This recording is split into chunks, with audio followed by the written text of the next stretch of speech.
Time to find out the word around town.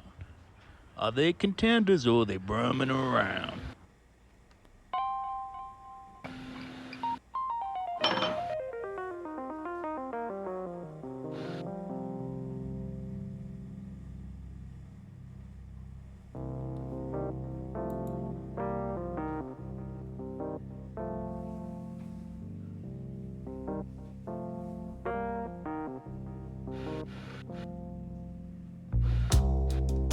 Welcome to Brummin Around, a Heisman Hopeful podcast where I interview a coach about all things Heisman Hopefuls. Along with my questions, fan questions are sprinkled in to give all users the opportunity to get in the heads of some of the best and worst college coaches in the game. Oh, we got something good for you today. Hey, welcome to Brummin Around. Today we head to a recruiting hotbed with Gainesville 2 hours away, Miami around 6. We're going to Tallahassee to pit the brain of Heisman Hopefuls commissioner and Florida State coach Nitty. Florida State boasts 3 national championships, with the most recent in 2013. The team also had one of its 3 Heisman winners in 2013 in Jameis Winston.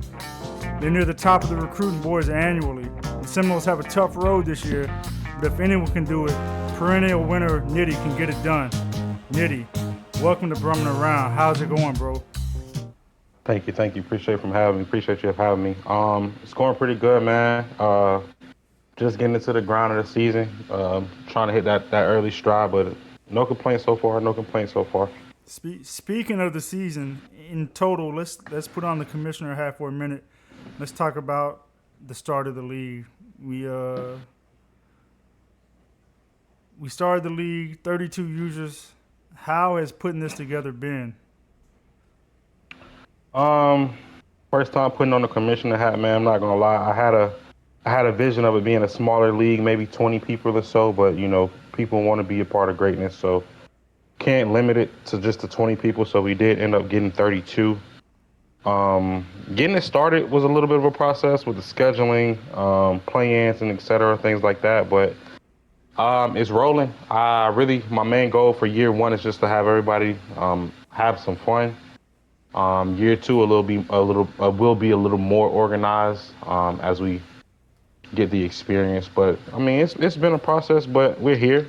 I feel like I've done enough leagues or been a part of enough great leagues for me to try to branch off and run my own. So, and of course, I wouldn't be able to do it without my co-commissioners. Those you know and those you don't know, I do have some guys helping me that aren't getting the notoriety. So I want to shout those guys out as well. I appreciate you guys.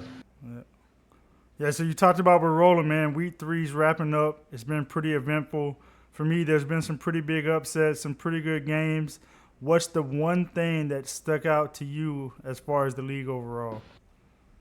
Not even the upsets, because playing some of these lower ranked teams or these computer teams, fortunately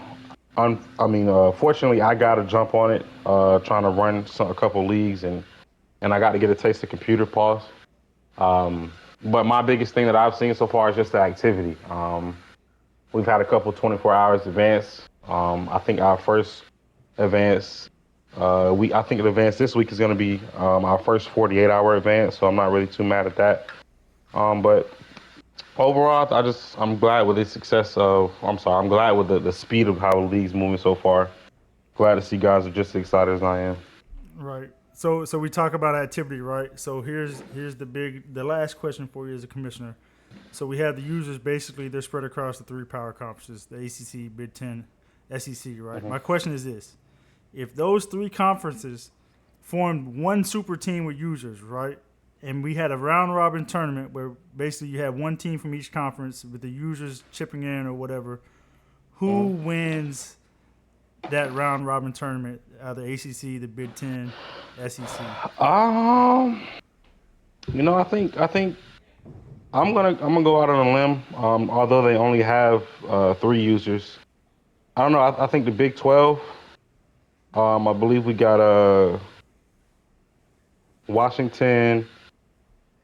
Who was it? Washington. No, Washington would be Big 10, but you have the Big 12. I think Big 10. You're right. I'm sorry. Yep. Big 12. We got K-State out there, which is a pretty good user. I believe we got Utah out there as well.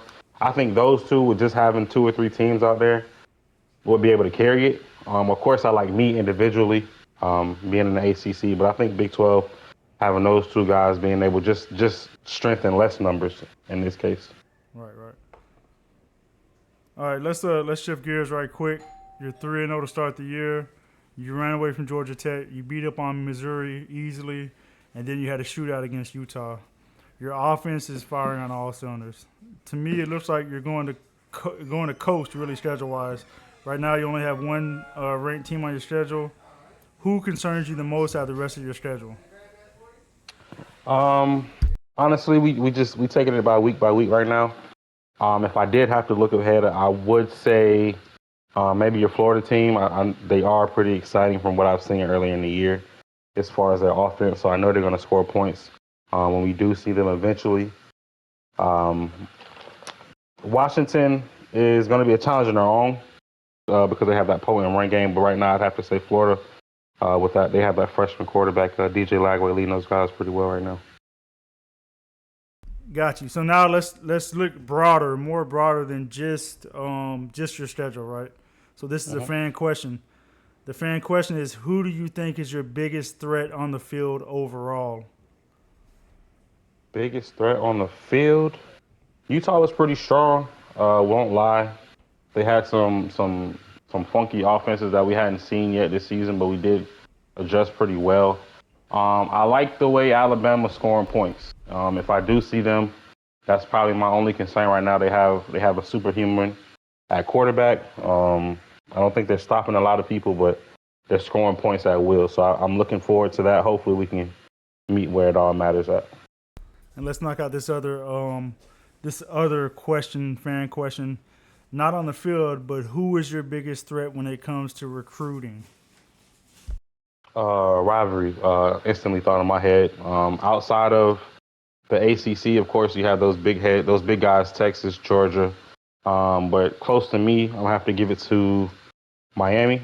Kind of knew that coming in that Miami would give us a couple problems on the recruiting trail just because those guys throw out NIL money. They don't really have any character or any morals over there. Of course, that's going to appeal to the younger crowd, but we do plan on recruiting well. We'll let our play on the field help us as well get to some of those recruits. So, yeah, only Miami, but, that won't last too long. I'm sure they'll end up switching coaches like they have been doing. Yeah, I feel you. All right, so now let's talk about the actual team, right? You got DJ Ugalele. I fuck his name up every time. He's your quarterback. He's thrown for over 1,000 yards. He's only got 1 pick, 9 touchdowns. Pretty efficient. He's really killing it. He's probably going to be there at the end of the Heisman race if he keeps up this pace. If there was one thing you could change about him, what would it be? Nothing, man. He's a great leader. He's proven. 5-star recruit out of California. He's been across the world. I think he's in his 3rd program now. I think the difference now is he has some stability on his coaching staff. Being here with this great OC, great quarterback coach. And you can see it. It's showing on the field. So we're happy to have him. I wouldn't change anything about him. He's a leader on and off the field, and we appreciate him for choosing to be here to help us. So we know he's a senior now. So how's that quarterback recruiting been? We got a couple athletes on the board. We do have we always keep a quarterback tucked in our back pocket right now. That would be Luke Rodenmaker. We do have him on the bench. He was threatening to take over the starting job, but DJ's experience kind of beat him out. So we do have one tucked away in case we don't get what we're looking for on the recruiting trail. But either way, we're going to be set for years to come, whether it's Luke or one of these high school guys that we're recruiting. Yeah, speaking of the quarterback, so you've been pretty pass heavy, and just from looking across your box scores, watching a little bit of the film, do you think there's ever going to be a need to set the passing game up with the run? Yeah, of course. I tried to do it early in Utah, knowing that they were going to be a good, well-coached team. It just didn't work out in our favor. We did get some short passes in there to help out our offensive line, so we kind of keep a little run game through our passing game.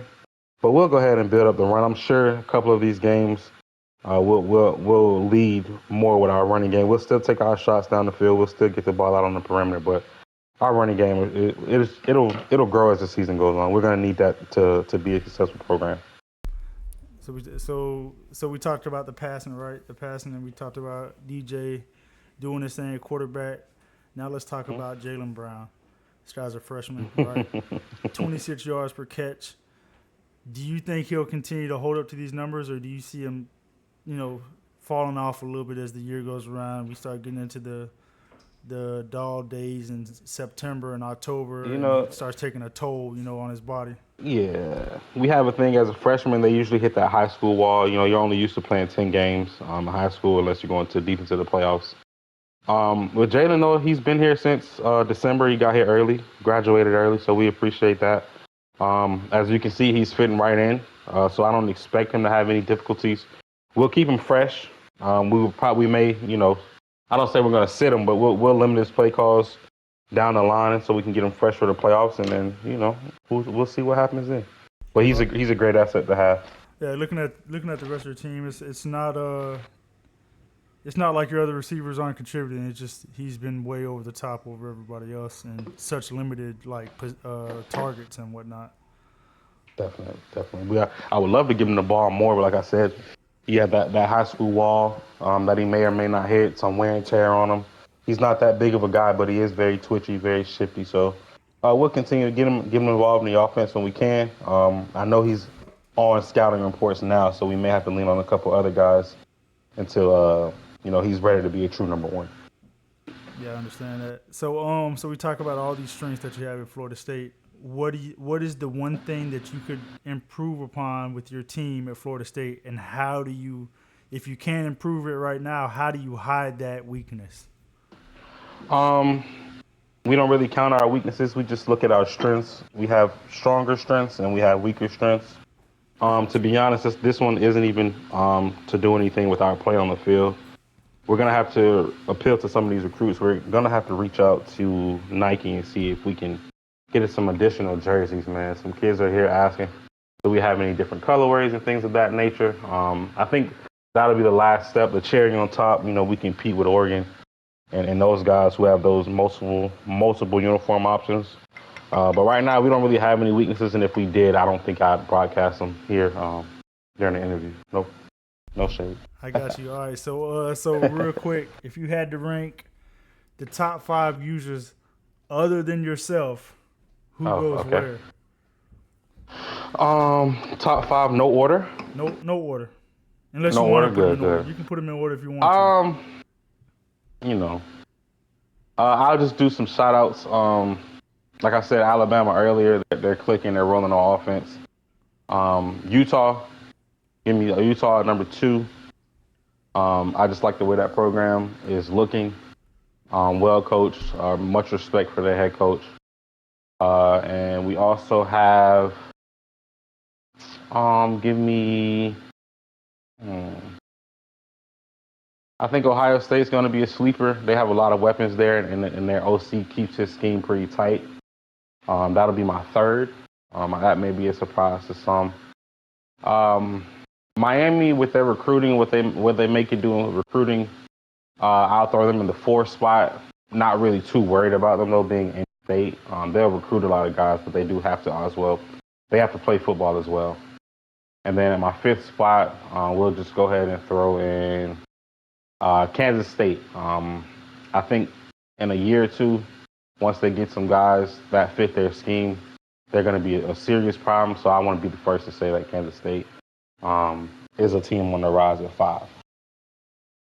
All right, so now we're down to the last question I have for you. National title game. Who gets through the 12-team tournament and ends up there at the end, and who wins? I'm only well versed on one team at the moment. That's the Florida State Seminoles. If I said anybody else, I'd be a hypocrite from what I preach in our locker room. So I expect us to be there at the end. I expect us to first and foremost take care of the ACC. Can't get to the playoffs if you don't win inside of your division.